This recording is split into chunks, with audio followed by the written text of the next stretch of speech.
চোখে হঠাৎ করে কাল বৈশাখী, চৈত্রের শেষ বেলা পাতা ওড়ে নাকি, গত বছরের মায়া ভেঙে যাবে বলে, রাজপথ ভেসে গেছে অচেনা কাজলে।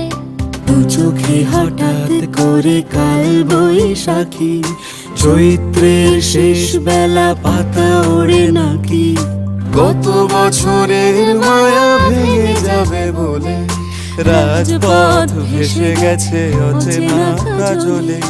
তুমিও অঝরে তাকে শুধু ভালোবেসো, এসো হে বৈশাখী।